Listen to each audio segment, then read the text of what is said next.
ഇന്നൊരു സദ്യ വിശേഷമാണ്. സദ്യ ഉണ്ടാക്കാൻ പാടായതുകൊണ്ട് നമ്മൾ ഹോട്ടലിൽ നിന്ന് ഓർഡർ ചെയ്തു. അപ്പോൾ ഇത്ര ഐറ്റംസ് ഉണ്ട്, ഇനി ഐറ്റംസ് വരാനുണ്ട്. ഇതായിരുന്നു നമ്മുടെ മൊത്തം ഐറ്റംസ്. കുറച്ചുകൂടെ ഉണ്ട് കേട്ടോ. ഉപ്പ് തൊട്ട് 2 കൂട്ടം പായസം വരെ ഉണ്ടായിരുന്നു.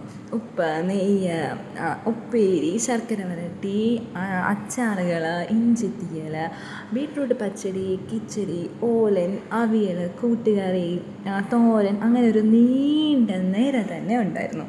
ഇതിൻ്റെ കൂട്ടത്തിൽ ഒഴിച്ച് കറികളാണെങ്കിൽ അത് വേറെ ഉണ്ടായിരുന്നു കേട്ടോ.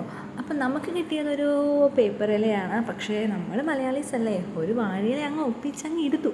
അപ്പോൾ ഇത് കൂടാതെ നമുക്ക് സാമ്പാറുണ്ടായിരുന്നു, രസം, പുളിശ്ശേരി, മോര്, പരിപ്പും ഉണ്ടായിരുന്നു. അപ്പോൾ ഇതൊക്കെ കൂട്ടിയായിരുന്നു ഇത്തവണത്തെ നമ്മുടെ സദ്യ. സദ്യ ഒരു വികാരമാണല്ലോ. ഓണം എവിടെയാണെങ്കിലും സദ്യ നമുക്ക് മസ്റ്റല്ലേ. സോ ഇതെല്ലാം കൂട്ടി നമ്മൾ അടിപൊളിയായിട്ട് ഒരു സദ്യ കഴിച്ച് ഇത്തവണത്തെ ഓണം കുശാലായിട്ട് ആഘോഷിച്ചു. Bye bye.